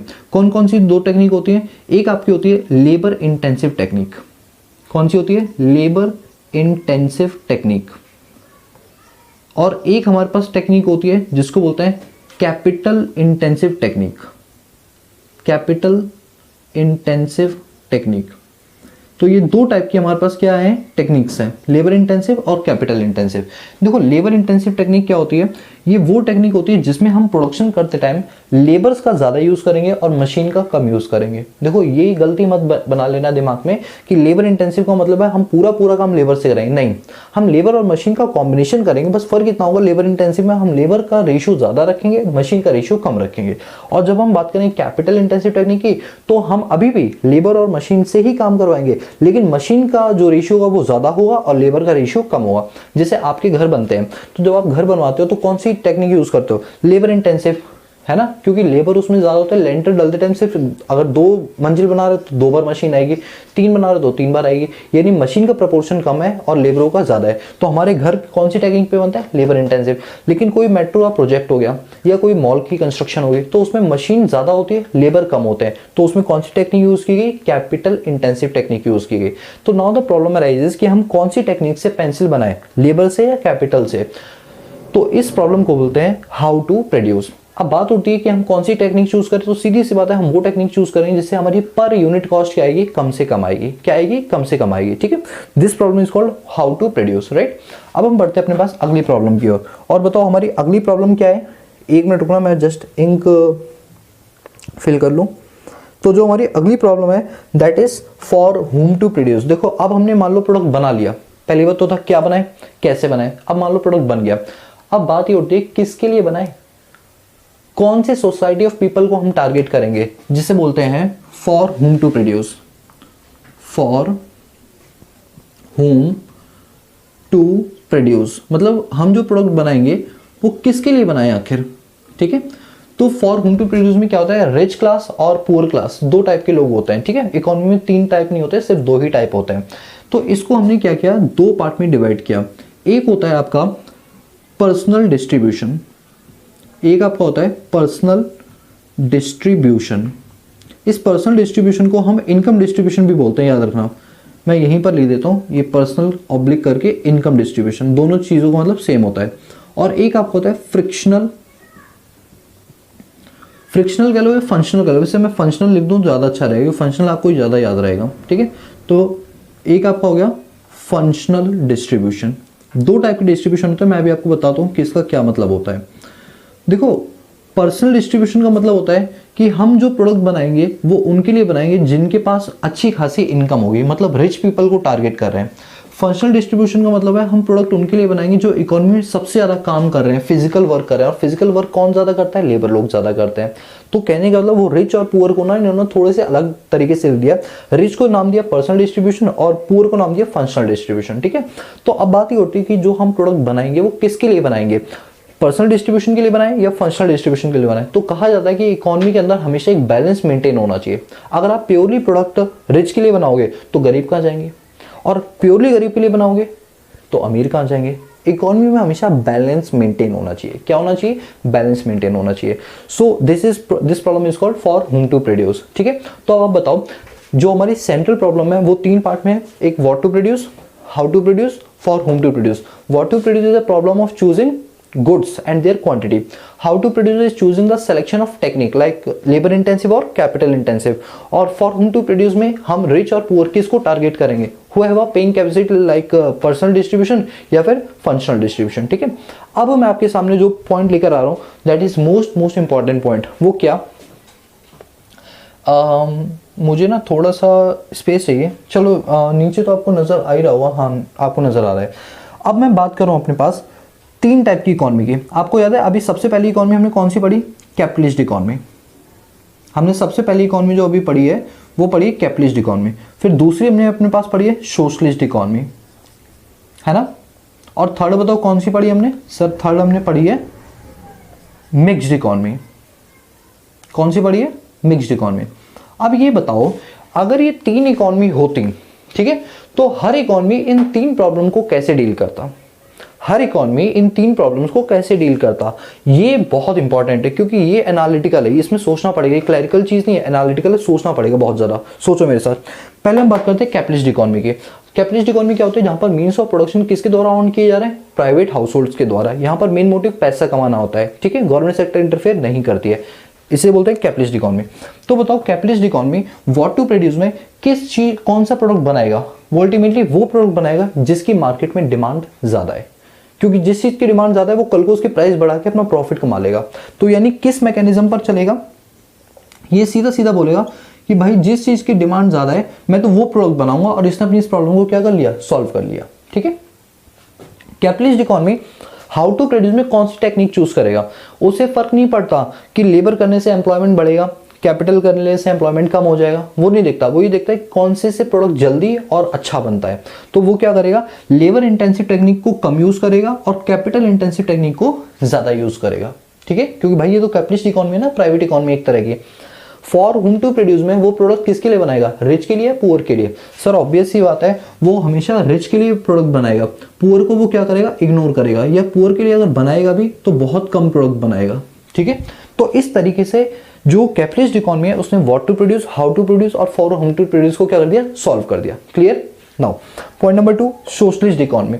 सोशलिस्ट इकोनॉमी वो इकोनॉमी होती है जहां पर मीन्स ऑफ प्रोडक्शन जो ऑन किया जाता है वो प्योरली गवर्नमेंट के द्वारा किया जाता है, और गवर्नमेंट हमेशा इंटेंशन रखती है सोसाइटी में सोशल वेलफेयर होता रहे, उस पर बेस्ड होती है। ठीक है, अब बात करो सोशलिस्ट इकोनॉमी। सोशलिस्ट इकोनॉमी ये देखेगा कि मार्केट में किस चीज की जरूरत ज्यादा है। एक होती है डिमांड ज्यादा, एक होती है जरूरत ज्यादा। भाई मुझे डायमंड चाहिए, आपको भी डायमंड चाहिए, हर बंदे को डायमंड चाहिए, दैट इज डिमांड। लेकिन क्या डायमंड इतना जरूरी है कि हमारी लाइवलीहुड के लिए वो जरूरी है? The answer is no. तो गवर्नमेंट क्या करती है, हमेशा नीड देखती है, जिस चीज की इकोनॉमी को जरूरत ज्यादा होगी वो उसके लिए प्रोडक्ट ज्यादा बनाएगी। जैसे कोरोना वायरस के टाइम पर पीपीई किट की जरूरत ज्यादा थी, मास्क की जरूरत ज्यादा थी, सैनिटाइजर की जरूरत ज्यादा थी, वो उस चीज का प्रोडक्शन ज्यादा करे जिस चीज की नीड, डिमांड नहीं, नीड ज्यादा होगी। अब गवर्नमेंट इकोनॉमी मतलब कैपिटलिस्ट इकोनॉमी किसको चूज करेगा, लेबर को चूज करेगा, क्योंकि उसे एम्प्लॉयमेंट बढ़ानी है, मशीनों से काम थोड़ा सा कम करवाएगा, वो रिच पीपल पे थोड़ा कम ध्यान देगा, वो प्रोडक्ट जो ज्यादातर बनाएगा वो पुअर पीपल्स के लिए बनाएगा, क्योंकि इकोनॉमी के अंदर रिच तो अपना काम कैसे भी चला लेगा, बट पुअर को अगर रिच के बराबर खड़ा करना है तो हमें पुअर पर ज्यादा ध्यान देना पड़ेगा ताकि इकोनॉमी के अंदर इक्विलिब्रियम मेंटेन रहे। समझ रहे हो ना बात को? चलो अब बात करते हैं mixed economy. Mixed economy what to produce को कैसे डील करेगा? मिक्स्ड इकोनॉमी साफ साफ बोलेगा कि इकोनॉमी में जिस चीज की डिमांड और नीड दोनों ही क्रिएट होंगी वही प्रोडक्ट मैं बनाऊंगा, डिमांड भी हो और उसकी जरूरत भी हो। मिक्स्ड इकोनॉमी क्या करेगा, इन दोनों में एक बैलेंस मेंटेन करके चलेगा। बैलेंस मेंटेन करने का मतलब है कभी वो लेबर को ज्यादा यूज करेगा, कभी कैपिटल को ज्यादा यूज करेगा, अकॉर्डिंग टू द सिचुएशन। जैसे अगर मॉल बनने के लिए या मेट्रो प्रोजेक्ट बनने के लिए तो ऑब्वियस ही बात है हमारी पर यूनिट कॉस्ट जिससे भी कम आएगी। ये किस पर बेस्ड होता है? ये कहता है भाई मैं तो वही काम करूंगा जिससे पर यूनिट कॉस्ट कम से कम आए। अगर पर यूनिट कॉस्ट मेरी लेबर से कम आएगी मैं लेबर चूज कर लूंगा, पर यूनिट कॉस्ट कैपिटल से कम आएगी कैपिटल को चूज कर लूंगा। जैसे हमारे मकान बनते टाइम बड़ी बड़ी मशीनों से क्यों नहीं बनते? क्योंकि भाई जगह की उतनी बड़ी नहीं होती है, उसका किराया मशीन का इतना ज्यादा होगा कि हमारे मकान की कॉस्टिंग बढ़ जाएगी, जबकि लेबर से कराएंगे तो कम आएगी। लेकिन जो बड़े बड़े मेट्रो प्रोजेक्ट्स होते हैं उनमें अगर हम लेबरों से कराएं तो सालों साल चलता रहेगा और कॉस्टिंग भी ज्यादा आएगी, बट मशीन की एक बार छोटी सी कॉस्ट आएगी बट वो काम ज्यादा कर देगी। तो बड़े प्रोजेक्ट में मशीन कम कॉस्ट देती है, छोटे प्रोजेक्ट में लेबर कम कॉस्ट देते हैं। तो ये कहता है डिपेंड करता है जिसकी भी पर यूनिट कॉस्ट कम होगी हम तो भैया उसी से काम करेंगे, फिर चाहे वो लेबर हो या कैपिटल हो। हमारे इंडिया में भी यही चलता है। और यहां पर जब बात करते हैं तो यहां वो ये कहता है कि भाई देखो मैं तो बात करता हूं जिसके पास मेरे प्रोडक्ट को खरीदने की पेइंग कैपेसिटी है, चाहे फिर वो रिच हो या पुअर हो, मैं उसके लिए प्रोडक्ट बनाऊंगा। Who have the paying capacity. ये कौन बोलता है? मिक्स्ड इकोनॉमी बोलती है, मतलब हमारी इंडिया की इकोनॉमी बोलती है। ठीक है, तो इस तरीके से हमारे यहाँ पर जो तीनों इकोनॉमी है, चाहे वो प्राइवेट हो, चाहे वो कैपिटलिस्ट हो, मतलब कैपिटलिस्ट हो या सोशलिस्ट हो या मिक्स्ड हो, वो इस तरीके से सेंट्रल प्रॉब्लम ऑफ इकोनॉमी को क्या करती है? डील करती है। बोलो यहां तक आपको बात समझ आएगी? क्लियर है ना? बहुत सिंपल है चीजें, कोई दिक्कत वाली बात नहीं है। ठीक है, तो यहां पर जो चैप्टर का मेन इंट्रोडक्टरी पार्ट था वो हो गया। अब इसके बाद हम करेंगे अपना अगला टॉपिक। आप इसको जल्दी से पहले नोट डाउन कर लो। ठीक है, मैं साइड हो रहा हूं। तो चलिए अब हम बात करते हैं अपने पास कि जब हमारा देश आजाद हुआ था 1947 में। ठीक है, तो हमने इतना तो पढ़ लिया कि 1947 में जब देश आजाद हुआ उस टाइम पर हमारी इकोनॉमी की हालत क्या थी। एग्रीकल्चर वो बर्बाद हो गया था, इंडस्ट्रीज वो बंद हो गई थी, हैंडीक्राफ्ट वो खत्म हो गया था, सोने की चिड़िया उसके पर काट दिए गए, यानी हालत बहुत ज्यादा क्रिटिकल थी। तो अब इकोनॉमी को जरूरत थी रिवाइव करने की। रिवाइव जानते हो ना, जैसे पबजी में आपने रिवाइव देखा होगा कि जब कोई प्लेयर मर जाता है तो उसको कैसे एनर्जी दी जाती है ताकि वो दोबारा से वो काम कर पाए। ठीक उसी तरह से इकोनॉमी को भी रिवाइव करने के लिए कई सारी प्लानिंग्स की गई। जैसे मीटिंग्स होती थी उस टाइम, महात्मा गांधी, जवाहरलाल नेहरू, क्योंकि उस टाइम पे प्राइम मिनिस्टर बन चुके थे, तो इन सभी लोगों ने एक ग्रुप मीटिंग की और उस ग्रुप मीटिंग में ये देखा कि भाई ऐसा क्या करें कि इकोनॉमी को दोबारा से पटरियों पर खड़ा किया जा सके। तो इकोनॉमी को दोबारा से रिवाइव करने के लिए उन्होंने एक कमेटी बनाई और उस कमेटी का नाम दिया गया इकोनॉमिक प्लानिंग। क्या नाम दिया गया? Economic planning committee. इस प्लानिंग का मेन मोटिव ये था कि किस तरह से इंडिया के लॉन्ग टर्म ऑब्जेक्टिव को और शॉर्ट टर्म ऑब्जेक्टिव्स को अचीव किया जाए। मैं क्या बोल रहा हूं, ध्यान से सुनो। मैंने कहा इकोनॉमी को दोबारा से रिवाइव करने के लिए उन्होंने ये प्लान बनाया जिसको नाम दिया प्लानिंग कमीशन कमेटी। इस कमेटी को ये डिसाइड करना था कि लॉन्ग टर्म ऑब्जेक्टिव क्या रखने हैं इकोनॉमी के और शॉर्ट टर्म क्या ऑब्जेक्टिव रखने हैं। ठीक है, तो सुनो, इकोनॉमिक प्लानिंग तो लिखा हुआ है for the development of Indian economy it was necessary for the government to plan for the economy known as economic planning. Economy को दोबारा सुचारू रूप से चलाने के लिए बहुत जरूरी था कि इकोनॉमी के लिए बाकायदा एक प्रॉपर कलेक्टिव कमेटी होनी चाहिए जो सिर्फ और सिर्फ फोकस करेगी इकोनॉमी को दोबारा से रिवाइव करने के लिए, और उस कमेटी को नाम दिया गया economic planning committee. Economic planning is a system in which a central planning authority sets a target and specifies a sets of program policy to achieve these target within specified period of time। ये जो committee है ये ensure करती है कि ऐसा आखिर क्या किया जाए कि एक स्पेसिफाइड पीरियड के अंदर जो हमने प्लानिंग की है, जो ऑब्जेक्टिव सेट किए वो अचीव किए जा सके। मैं इस पैराग्राफ को समझाने के लिए आपका अपना एग्जांपल दूंगा। आपने डिसाइड किया कि मुझे 12th क्लास के मार्च में जो एग्जाम होने हैं बोर्ड्स के, उसमें अच्छे मार्क्स अचीव करने हैं, ठीक है। तो पहले तो आपने प्लानिंग की लंबे समय की, 1 साल की, कि भाई जब आप 11th क्लास पास करके आए थे तो आपने डिसाइड किया 12th में मुझे 90 स्कोर करने ही करने हर सब्जेक्ट में। फिर हर महीने की प्लानिंग अलग होती थी। समर वेकेशन में जो प्लानिंग होगी वो जरूरी कि जब आपका मिड टर्म एग्जाम होगा तब भी वही प्लानिंग होगी, प्लानिंग में चेंज आएगा। इसका मतलब आपकी जो प्लानिंग होती है वो ऑब्जेक्टिव तक पहुंचने के लिए की जाती है। लंबे प्लान्स होते हैं, छोटे छोटे प्लान्स होते हैं। ये करना बहुत जरूरी था इकोनॉमी के लिए भी, ताकि हम इकोनॉमी को एक स्टेबल कर सके। हमारी इकोनॉमी इतनी ज्यादा गिर चुकी थी ना कि जो हमारा बैलेंस ऑफ पेमेंट है वो नेगेटिव हो गया था। हम इंपोर्ट किए जा रहे थे, हमारे पास कुछ था ही नहीं जिस चीज का हम एक्सपोर्ट कर पाए। तो ये तो इकोनॉमी के लिए एडवर्स इंपैक्ट डालेगा ना। तो इसी चीज से उबारने के लिए हमने क्या बनाया, बोलो, इकोनॉमिक प्लानिंग कमेटी बनाई, ठीक है। अब क्या था, देखो, इकोनॉमिक प्लानिंग सेटअप किया गया था 1950 में। एमसीक्यू के लिए मोस्ट इंपॉर्टेंट कि इकोनॉमिक प्लानिंग का सेटअप किया गया 1950 में। मेरी बात हमेशा याद रखना, 1947 में देश आजाद हुआ। 3 साल तक हमें उस थप्पड़ का एहसास रहा जो हमारे ऊपर अंग्रेजों ने मारा, सदमे में रहे कि हमारे साथ हुआ क्या। तब 1950 में हमारी आंखें खुली और हमने इर्द गिर्द देखा तो ये पाया कि हमारी इकोनॉमी में कुछ बचा ही नहीं। तब 1950 में क्या किया गया, इकोनॉमिक प्लानिंग का सेटअप किया गया। अब आप सोच रहे हो सर 3 साल में, मतलब देखो एक रियलिस्टिक बात करें तो सर इतना टाइम थोड़ी लगना चाहिए। चलो 5-10 दिन, 15 दिन, 1 महीना, 2 महीना, 3 साल तो सर बहुत लंबा पीरियड हो गया। 3 साल तक कर क्या रहे थे जो इन्होंने प्लानिंग सेटअप 1950 में किया। मैं बताता हूँ, जब देश आज़ाद हुआ था ना, उसके बाद हमारे देश में बंटवारे स्टार्ट हो गए थे। बंटवारे का मतलब है एक LOC खींची गई पाकिस्तान और इंडिया की। आपको तो पता ही होगा जब पाकिस्तान का बंटवारा हुआ था कई सारे दंगे चल रहे थे हिंदू और मुस्लिमों के अंदर।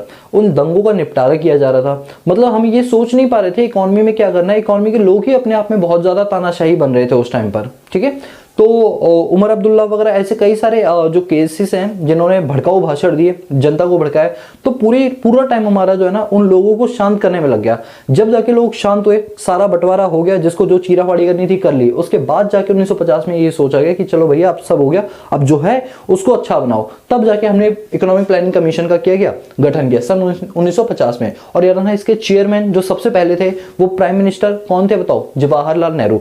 क्या सर चेयरमैन आज भी प्राइम मिनिस्टर है? हाँ, आज के प्राइम मिनिस्टर नरेंद्र मोदी वो इसके क्या है, चेयरमैन है। क्या सर इसका चेयरमैन हमेशा प्रधानमंत्री रहता है? जी हाँ बिल्कुल, इसका प्रधानमंत्री ही हमेशा चेयरमैन रहता है। ये बात याद रखना, ठीक है। अब आपको एक बात बताऊं, सन 2015 में नरेंद्र मोदी ने कहा कि हम इकोनॉमिक प्लानिंग का नाम चेंज करके इसका एक नया नाम रखेंगे और वो नया नाम होगा नीति आयोग। चीज भाई ये प्लानिंग कमीशन, थोड़ा हिंदी में देखोगे तो नीति आयोग ही निकलेगा, उसका भी हिंदी में नाम रखा गया नीति आयोग। और ये फरवरी 2015 में, डेट याद कर लो, फरवरी 2015 में इसका नाम चेंज करके क्या कर दिया गया, नीति आयोग कर दिया गया, ठीक है। चलो अब मेरी बात को सुनो। जब नीति आयोग का गठन किया गया या कह लो प्लानिंग कमीशन का, तो उसके 2 ऑब्जेक्टिव थे, long term vision, short term vision, ठीक है। ये बिल्कुल वैसे ही हो गया कि आपके घर के अंदर मान लो आप 3 भाई बहन हो, ठीक है, और तीनों ने कोई गलत काम किया। अब तीनों की पिटाई और सुटाई होनी है, ठीक है, मतलब पिटाई होनी है। तो आपके पापा ने तीनों को बुलाया, कहा तुमने ये गलत काम किया है। आपने कहा हाँ, तीनों ने कहा एडमिट कर लिया, यस सर, वो यस पापा हमने ये गलत काम किया है। तो अभी बताओ, पापा ऐसा करते हैं कि तीनों को इकट्ठा बांधा बेल्ट से लेकर और फिर दे चप्पल दे लाते की हो? नहीं सर, एक एक को लपेटते हैं पापा, ठीक है। एक एक को लपेटते का क्या मतलब है, सुनो। पापा ने डिसाइड कर लिया, लॉन्ग टर्म विजन बना लिया, तीनों की पिलाई होनी है आज तीनों को एक काम से। ये लॉन्ग टर्म ऑब्जेक्टिव है। उस लॉन्ग टर्म ऑब्जेक्टिव को पाने के लिए छोटे छोटे गैप बनाए उन्होंने, छोटे छोटे टास्क रखे। छोटे टास्क का मतलब क्या है, छोटे भाई को पहले बोला इधर, उसके दे धड़म किया, फिर दूसरे बोला इधर, तीनों को प्रसाद बढ़ेगा, केक कटेगा, सब में बढ़ेगा, तीनों को बांटा। मतलब मेरे कहने का इस एग्जांपल को मैंने इसलिए बताया ताकि मैं आपको ये बता पाऊं कि इकोनॉमी को स्टेबल करने के लिए सिर्फ लॉन्ग टर्म ऑब्जेक्टिव ही जरूरी नहीं बल्कि शॉर्ट टर्म ऑब्जेक्टिव भी जरूरी होते हैं। क्योंकि आप बहुत लंबा विजन रखोगे, उस विजन तक पहुंचते पहुंचते हो सकता है आपके मन की स्ट्रेटेजी चेंज हो जाए। तो हमेशा विजन लंबा भी रखो और छोटे छोटे गैप्स भी बनाते हुए चलो। ठीक है, चलिए अब बात करते हैं अपने पास जो हमारी नीति आयोग था। पहले एक काम करता हूं, मैं इस वाले पार्ट को पढ़ाऊंगा पहले तो, ठीक है, इसके बाद मैं इन पॉइंट्स पर आऊंगा, तभी आपको ये पॉइंट ज्यादा क्लियर होंगे। ठीक है, नीति आयोग, चाहूं तो मैं इसे प्लानिंग कमीशन भी लिख सकता हूं। नीति आयोग के 2 गोल थे, लॉन्ग टर्म गोल्स और short term goals. Long term goal उनके 5 थे। ये लॉन्ग टर्म गोल वो हैं जो यूनिवर्सली एप्लीकेबल रहेंगे, मतलब ऐसा नहीं है कि ये हमेशा अचीव ही हो जाएंगे, कभी कम कभी ज्यादा, कभी कम कभी ज्यादा अचीव होते रहेंगे ये, लेकिन ये हर साल हमारा ऑब्जेक्टिव ये तो होता ही होता है। इसीलिए इस लॉन्ग टर्म को हम जनरल ऑब्जेक्टिव भी कहते हैं। क्या बोलते हैं? जनरल, जो इन जनरल हमेशा अवेलेबल रहेंगे। Number 1, growth in GDP. हम कोई भी प्लान बनाएंगे उसका सबसे पहला मेन मोटिव होगा कि क्या ये हमारी इकोनॉमी की जीडीपी को बढ़ाएगा, बोले तो आउटपुट को बढ़ाएगा।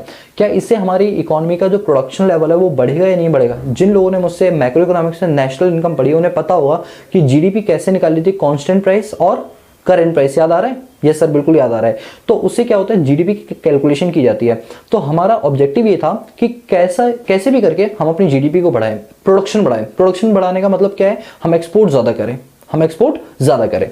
नंबर 2 है फुल एम्प्लॉयमेंट। जब हमारे यहाँ पर जो बंदा काम करने लायक है, काम करना चाहता है, लेकिन उसे मार्केट प्राइस पे काम ही नहीं मिल रहा, तो भाई बंदा जब काम नहीं कर रहा तो फैक्ट्रियां कैसे चलेंगी यार। फैक्ट्री को चलाने के लिए कारीगर का होना बहुत जरूरी है, वर्कर्स का होना बहुत जरूरी है। और जब वर्कर की हायरिंग की जाएगी तो अल्टीमेटली लोग क्या हो जाएंगे, एम्प्लॉयड हो जाएंगे। तो हम ये कभी नहीं चाहते कि हमारी इकोनॉमी का जो प्रोडक्टिव रिसोर्स है, जो ह्यूमन बीइंग है, वो खाली बैठे। हम उसको क्या करेंगे, एम्प्लॉय करेंगे किसी काम के अंदर। तो यानी हमारे लॉन्ग टर्म ऑब्जेक्टिव में सबसे पहले क्या था, जीडीपी को बढ़ाना। दूसरा था एम्प्लॉयमेंट को बढ़ाना। तीसरा है इक्विटी। ऐसा ना हो कि हमारी कोई ऐसी पॉलिसी हो जिससे अमीर अमीर और गरीब गरीब बंदा चलाए, ऐसा बिल्कुल नहीं होना चाहिए। इकोनॉमी के अंदर जितने भी लोग हैं सबको इक्विटी होनी चाहिए। इक्विटी का मतलब है, आप जानते हो, जैसे अगर हम टैक्स की बात करें, इनकम टैक्स की बात करें, तो इनकम टैक्स में एक स्लैब है कि 5 लाख रुपए तक अगर आप साल के कमाते हो तो आपको कोई इनकम टैक्स नहीं देना। बट अगर आप 5 लाख से ज्यादा कमाते हो तो आपको इनकम टैक्स देना है। तो देखो इस टैक्स में क्या अच्छी बात है, छोटे छोटे लोगों से कोई टैक्स नहीं, लेकिन जो ज्यादा इनकम कमाते हैं उससे ज्यादा टैक्स, जो बहुत ज्यादा कमाते हैं उससे बहुत ज्यादा टैक्स। जैसे इसमें स्लैब होती है कि 5 से लेकर अप टू 5 लाख कोई इनकम टैक्स नहीं, 5 लाख से 10 लाख पे 5%, 10 लाख से ऊपर सीधा 30%। तो मतलब ये एक स्लैब है। स्लैब के अनुसार क्या हुआ कि जो अमीर है वो थोड़ा सा नीचे आएगा और जो गरीब है उसको सब्सिडीज देकर उसको ऊपर बढ़ाया जाएगा। तो इक्वालिटी बनी रहेगी मार्केट में हमेशा। ठीक है, थर्ड है मॉडर्नाइजेशन। कहीं ऐसा ना हो कि हम सिर्फ काम ओल्ड और ट्रेडिशनल तरीकों से ही करते रहें। जैसे आप जानते हो पहले फार्मिंग हमारे यहाँ पर ट्रेडिशनल टेक्निक से होती थी, हम बिल्कुल नहीं चाहते कि उस तरीके से हो। एक लेवल तक चीजें अच्छी होती है ट्रेडिशनल, लेकिन पूरी तरह से हम ट्रेडिशनल लुक ले ले वो अच्छा भी नहीं होता। रीजन क्योंकि उसकी जो प्रोडक्टिविटी है वो बहुत कम होती है, लेबर ज्यादा होती है, कॉस्टिंग ज्यादा आती है, और हम ऐसा तो बिल्कुल भी नहीं चाहते। हम तो यही चाहते हैं पर यूनिट कॉस्ट क्या है, कम से कम आए, जो किससे आती है, मॉडर्नाइजेशन से आती है। तो हमारे लॉन्ग टर्म ऑब्जेक्टिव में मॉडर्नाइजेशन भी एक बहुत बड़ा अहम मुद्दा हुआ करता था। Number 5 self sufficiency. हम बिल्कुल नहीं चाहते कि हम बहुत ज्यादा इंडिया में इंपोर्ट करें। भाई इंपोर्ट करने से क्या होगा, जो हमारा फॉरेक्स है, जो हमने इतनी मुश्किल से फॉरेन एक्सचेंज रिजर्व जो गुल्लक बनाई है, वो तोड़ दें क्या? नहीं तोड़ेंगे। हम इंपोर्ट कम से कम करेंगे। हम कोशिश करेंगे कि जो रिसोर्सेज हमारे पास अवेलेबल हैं हम उन्हीं से अपनी जो इच्छाएं हैं उनकी भरपाई करें। बाहर से हम कम से कम मंगाएं। अभी ये तो वही बात है ना, आपके घर में जो खाना रखा होगा, अगर आप उसी से अच्छी डिश बना लोगे तो आपको बाहर जाने की जरूरत क्या है खाने पीने की, समझो, जिससे पैसे भी वेस्ट हो, हेल्थ भी खराब हो। ठीक उसी तरह से हमारी कंट्री ने भी सोचा कि क्यों हम ऐसा करें कि बाहर की चीज खरीदें। हम अपने आप को इस लायक बनाएंगे कि हम हर चीज वो बना पाए जो हम बाहर से खरीदते हैं। That is called self sufficiency. तो हमारे यहाँ जो प्लानिंग कमीशन है उसने जो लॉन्ग टर्म गोल्स दिए, उन गोल में 5 चीजें थी। क्या क्या थी बताओ? Growth in GDP, full employment, equity, modernisation और सेल्फ सफिशिएंसी। इसके बाद जब हम बात करेंगे शॉर्ट टर्म गोल की, शॉर्ट टर्म गोल का मतलब क्या है? छोटे छोटे गोल्स, मतलब छोटे छोटे नंबर ऑफ गैप इंटरवल में हम उस ऑब्जेक्टिव को अचीव कर लें। अब क्या होता है ना, गवर्नमेंट ने कहा देखो भाई मोटा मोटी तो ये चीज है, बट इन लक्ष्य को पाने के लिए हमें छोटे छोटे लक्ष्य और बनाने पड़ेंगे, छोटे छोटे ऑब्जेक्टिव्स और हमें सेट करने पड़ेंगे। तो उन ऑब्जेक्टिव्स के लिए क्या बनाएगा? शॉर्ट टर्म गोल्स बनाएंगे, जिसे हम स्पेसिफिक गोल बोलते हैं। देखो शॉर्ट टर्म में जब चीज होती है ना तो जनरल नहीं होती है, वो स्पेसिफिक होती है। लेट सपोज मैंने अपना लॉन्ग टर्म ऑब्जेक्टिव बनाया 12th क्लास में मुझे अच्छे मार्क्स लाने, लॉन्ग टर्म है, जिसके लिए मैं पंक्चुअलिटी के साथ पढ़ाई करूंगा, ऑनेस्टी से पढ़ाई करूंगा, डेली सुबह 6 बजे उठूंगा। ये सारे क्या है? मेरे लॉन्ग टर्म्स है। ठीक है, बट उन लक्ष्य को पाने के लिए 90 प्लस लाने के लिए मुझे ये डिसाइड करना पड़ेगा कि आज के दिन मुझे क्या पढ़ना है। भाई आज टीडीएस में मैं अकाउंट्स पढ़ूंगा, एमडीएलएफ में इकोनॉमिक्स पढ़ूंगा, संडे में हिस्ट्री सिविक्स वगैरह कुछ पढ़ूंगा। ये क्या है, मैंने शॉर्ट टर्म ऑब्जेक्टिव्स बनाए ताकि मैं उस लॉन्ग टर्म गोल को अचीव कर पाऊं। लॉन्ग टर्म इन जनरल होते हैं, शॉर्ट टर्म स्पेसिफिक होते हैं, इसीलिए इसे स्पेसिफिक गोल्स भी बोला जाता है। ठीक है, तो क्या है कि अब यहां पर ना गवर्नमेंट ने एक स्कीम लॉन्च की जिसे बोलते हैं पंचवर्षीय योजनाएं, 5 ईयर प्लान्स।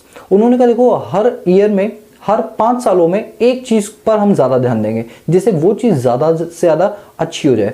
जैसे हम जानते हैं उन दिनों पर हमारा इफ आई कैन डू हुआ था, याद आ रहा है? If I can do, infrastructure, foreign trade, agriculture, demographic profile, occupational structure, foreign trade. तो ये जितनी भी चीजें हमारी डाउनफॉल में है, पहले हम क्या करते हैं, पहले 5 साल किसी एक चीज को पकड़ लेते हैं, उस चीज को हम सही करेंगे, फिर अगले 5 साल हम दूसरी चीज को पकड़ लेंगे, उस पर फोकस करेंगे। तो वही हुआ। तो इन्होंने शॉर्ट टर्म गोल के अंदर 5-5 सालों की योजनाएं बनाई जिसको बोलते हैं पंचवर्षीय योजनाएं, 5 ईयर प्लान्स। तो पहला 5 ईयर प्लान 1/4/1951। अब आप जानते हो 1950 में हम लोग थोड़े सुधरे, 1950 में प्लानिंग कमीशन का गठन किया।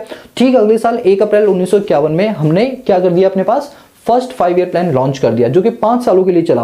5 साल कंप्लीट होते हैं 31 मार्च 1956 को, 31 मार्च 1956 को। जानते हो इस फर्स्ट ईयर प्लान के अंदर दोस्तों ये प्लान आपको याद करने हैं, आपको पता होना चाहिए फर्स्ट 5 ईयर प्लान किस पर बेस्ड था, सेकंड 5 ईयर प्लान किस पर बेस्ड था, इसलिए मैंने सारी चीजें लिखी हुई हैं। बस इतना ही करना है, बुक से कुछ नहीं पढ़ना। मैं बोल रहा हूं आपको मैक्रो इकोनॉमिक्स और इंडियन इकोनॉमी बुक से बिल्कुल भी नहीं करनी, बुक फेंक दो या बेचा हो जाके, अब आपको जरूरत ही नहीं है, क्योंकि जो मैं करवा रहा हूं सिर्फ आपको उतना ही करके जाना है, इट्स मोर देन इनफ। इसके बाद जब मैं 10 जनवरी को आपके लिए कुछ सरप्राइज लेकर आने वाला हूं, उस सरप्राइज को ध्यान से देखना, उसमें जो चीजें मैं बताऊं वो सारी कर लेना, उसके बाद 90 प्लस ना है तो मेरा नाम बदल देना, चैनल अनसब्सक्राइब कर देना यार, और बोलो और 10 जनों से और करवा देना, ठीक है? करना मत ऐसा। 1/4/1951 से 56 में हमने डिसाइड किया कि भाई इन 5 सालों में हम सिर्फ और सिर्फ एग्रीकल्चर पे फोकस करेंगे। किस पे करेंगे? एग्रीकल्चर पे फोकस करेंगे। 1/4/1956 जब वो पहला 5 वर्षीय योजना खत्म हुई तो अगली शुरू हो गई।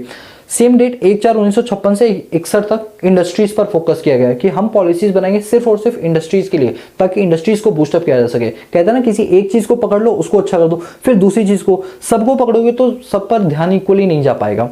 थर्ड चीज है 1/4/1961 से 66 तक सेल्फ सफिशिएंसी, कोशिश करेंगे इंपोर्ट कम से कम करें, खुद ही हम आउटपुट बनाएं और एम्प्लॉयमेंट पर बढ़ावा करेंगे। इस चीज पर फोकस किया थर्ड 5 ईयर प्लान पे। अब जानते हैं क्या हुआ, जब 1966 में हमने 3rd ईयर प्लान को कंप्लीट किया तो हमें ऐसा लगा कि ऐसा लग रहा है हम एग्रीकल्चर को दोबारा भूल गए, हम इंडस्ट्रीज को दोबारा भूल गए। तो सन 1/4/1966 से 1/4/1969 तक 3rd ईयर प्लान पर दोबारा काम किया गया, क्योंकि ऐसा लगा कि 3rd ईयर प्लान जो हमने सोचा था वो 5 सालों में हुआ नहीं, तो उस पर हमने दोबारा फोकस किया। तो ये ईयर आप याद रखना, ये आपका एक तरह से रिव्यू ईयर था। उसके बाद 4th ईयर प्लान, गलती हो जाती है ना कि 66 है तो आप 66 से स्टार्ट कर देते हो 4 ईयर प्लान, नहीं, 4 ईयर प्लान स्टार्ट हुआ 1/4/1969 से 74 तक, जिसमें प्राइस स्टेबिलिटी, इन्फ्लेशन को कैसे कंट्रोल किया जाए उस पर फोकस किया गया। 1974 से 79 तक फोकस किया गया इंप्रूविंग लिविंग स्टैंडर्ड, किस तरह से लोगों के लिविंग स्टैंडर्ड को इंप्रूव किया जा सके। फिर जब 5 ईयर प्लान हो गया तो फिर हमें लगा कि यार मजा नहीं आया, लगता है कोई चीज हमसे छूट गई है, तो फिर हमने 1/4/1979 से 31/3/1980 तक, मतलब 1 साल तक हमने फर्स्ट ईयर प्लान को दोबारा फोकस किया। क्योंकि देखो भाई हम बाकी चीजों पर फोकस कर रहे थे तो ऊपर की चीज छूट रही थी ना, तो वो ना छूट जाए इसलिए हमने 1 साल फिर किस पर लगा दिया, एग्रीकल्चर पे लगा दिया, फर्स्ट ईयर प्लान पे लगा दिया। देख रहे हो ना, ये तो वही बात होगी ना, जैसे जैसे आप सब्जेक्ट्स आगे बढ़ाते हो तो पुरानी भी रिवीजन करनी होती है, समझ लो रिवीजन वाले रेड कलर के हैं, ठीक है? इसी को हम रिव्यू ईयर भी बोलते हैं। फिर 6th 5 ईयर प्लान का भी स्टार्ट हुआ 1/4/1980 से 1985 तक, पॉवर्टी को दूर करने के लिए फोकस किया गया। फिर 7वां 5 ईयर प्लान 1/4/1985 से 1990 तक किया गया, जिसमें एम्प्लॉयमेंट अपॉर्चुनिटी पर बात की, किस तरह से एम्प्लॉयमेंट को बढ़ाया जा सकता है इकोनॉमी के अंदर। वो कई सारे प्रोग्राम्स है, वैसे अभी हम आगे पढ़ेंगे, मनरेगा, प्राइम मिनिस्टर रोजगार योजना वगैरह, ग्रामीण विकास रोजगार योजना, वो सारे अभी हम आगे पढ़ेंगे, वो सब फोकस किए गए एम्प्लॉयमेंट प्रोग्राम के अंदर। फिर 1/4/1990 से 1992 तक सेकंड ईयर प्लान को दोबारा से फोकस किया गया, यानी इंडस्ट्रीज पर फोकस किया गया, और यहीं पर हमारी न्यू इकोनॉमिक रिफॉर्म पॉलिसी यानी एलपीजी आ गई थी। चलो ये मैं आपको अगले चैप्टर में पढ़ाऊंगा।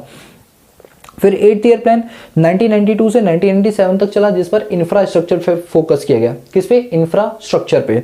फिर 9th ईयर प्लान 1/4/1997 से 2002 तक चला, जो कि एग्रीकल्चर और रूरल डेवलपमेंट पर चला। इसके बाद है 10th 5 ईयर प्लान 1/4/2002 से 2007 तक चला, हेल्थ एजुकेशन फैसिलिटी पर फोकस किया गया। फिर 11th 5 ईयर प्लान 1/4/2007 से 2012 तक चला, जिसमें प्रोटेक्शन ऑफ एनवायरनमेंट पे फोकस किया गया। अगर आपको नजर नहीं आ रहा तो मैं बोल रहा हूँ, आप लिख लेना। और 12th 5 ईयर प्लान 1/4/2012 से 2017 तक चला, 1/4/2012 से 2017 तक चला, जिसमें फास्टर सस्टेनेबिलिटी पर फोकस किया गया। सर एक बात बताओ, जो हमारा लास्ट प्लान था वो 2017 में था ना? यस सर, बिल्कुल सही कहा आप लोगों ने। इसके बाद ना जो 13 ईयर प्लान है वो बनाया ही नहीं गया, जो 13 ईयर प्लान है वो बनाया नहीं गया। आई डोंट नो कि वो गवर्नमेंट ने ऐसा क्यों किया, 13 5 ईयर प्लान क्यों नहीं बनाया, वरना उसके अंदर हमारा ये साल कवर हो जाता 13। अगर इनकेस होता तो हम इस टाइम जो है वो कवर होते 13 5 ईयर प्लान के अंदर, ठीक है। तो ये सारे हमारे शॉर्ट टर्म प्लान से जिस पर फोकस किया गया, ठीक है। जब हमने एक एक चीज पर फोकस किया ना, जैसे सिर्फ फर्स्ट ईयर प्लान में एग्रीकल्चर पे, सेकंड ईयर प्लान में इंडस्ट्रीज पे, तो क्या हुआ ना कि एग्रीकल्चर बहुत अच्छा हो गया, ग्रीन रेवोल्यूशन वगैरह इसके अंदर आ गई। इंडस्ट्रीज पे फोकस किया तो न्यू आईपीआर पॉलिसी आ गई, न्यू इंडस्ट्रियल पॉलिसी रेजोल्यूशन 1956 आ गया, इंडस्ट्रीज इंप्रूव हो गई। तो इसीलिए हमने शॉर्ट टर्म प्लान्स बनाए और कहीं ना कहीं से हमें फायदा मिला, बट उतना नहीं जितना हमने एक्सपेक्ट किया था, वो अभी पढ़ेंगे, ठीक है। ये चीज समझ आइए। अब जरा इन पॉइंट्स पे फोकस करो। तो सबसे पहले यहां से स्टार्ट करते हैं। यहां पर ना एक नोट हमने छोड़ दिया था, उस नोट को पढ़ो। First 5 year plan was launch on 1/4/1951 से 31/3/1956, जो कि एग्रीकल्चर पे फोकस करता था। देखो ये वाला, ये एग्जाम में क्वेश्चन आ सकता है आपके मल्टीपल चॉइस क्वेश्चन में, या फिर एक नंबर का शॉर्ट नोट आ सकता है कि फर्स्ट 5 ईयर प्लान कब और किसके लिए लॉन्च किया गया था। तो आपको ये चीज याद रखनी है, ठीक है। अब इसके बाद क्या है, सेकंड पॉइंट, मतलब फर्स्ट ही है वैसे तो, the planning commission fixed the period of 5 year. हाँ भाई, जो प्लानिंग कमीशन है उसने 5-5 सालों के लिए ईयर को फिक्स कर दिया। 5 year plan concern the removal of economic backwardness of the country and make development. ये 5 ईयर प्लान का मेन फोकस था कि इकोनॉमी के ऊपर से किसी तरह से जो ये बर्डन है ना अनएम्प्लॉयमेंट का, इन्फ्लेशन का, इसको दूर किया जा सके और इकोनॉमी को दोबारा से खड़ा किया जा सके, रिवाइव किया जा सके। Each 5 year plan listed the basic goal of development which served as the guiding principle। याद रखना, जैसा बिजनेस स्टडीज में आप पढ़ते हैं 14 प्रिंसिपल्स होते हैं हमारे, अगर आप उनको अप्लाई करते हो तो ये नहीं कि गारंटीड सक्सेस मिलेगी, बट हाँ एक हद तक आपको सक्सेस मिल जाएगी। यानी कि ये क्या होता है, ये गाइडिंग प्रिंसिपल्स होते हैं कि अगर आप ऐसा करोगे तो आपको रिजल्ट ही मिलेगा। अब डिपेंड करता है आप कैसा करते हो, मतलब ये सिर्फ एक गाइडिंग प्रिंसिपल है, करना तो आपको खुद को है। यानी कि प्लानिंग कमीशन ने एक गाइडिंग प्रिंसिपल बना दिया, अब उस प्रिंसिपल्स के बिहाफ पे हम अपने ऑब्जेक्टिव तक पहुंचने की पूरी कोशिश करते हैं। So guys, this is all about your planning commission कि उसका लॉन्ग टर्म और शॉर्ट टर्म विजन क्या था। तो यहां पर हमारे ये सारे के सारे टॉपिक्स कंप्लीट होते हैं। अब आज की क्लास के हम इतना ही रखते हैं, बाकी अब नेक्स्ट क्लास में हम इसकी फर्दर डिटेल का डिस्कस करेंगे, क्योंकि वीडियो हो जाएगी बहुत ज़्यादा लंबी, तो ऐसा ना हो, इस वजह से मैंने वीडियो को थोड़ा सा शॉर्ट रखा है, ठीक है।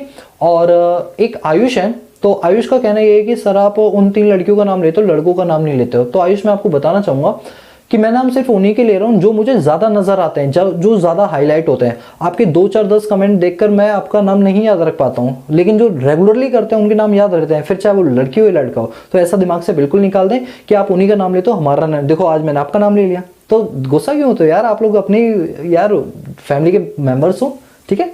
चलो, so guys that's all about this video lecture series. So guys, if you like the video, give a big thumbs up and subscribe the channel and press the bell icon so that you notify all the time when I post new video on this YouTube channel. So that's all about this video lecture series. मिलते हैं next class में, आज के लिए peace out.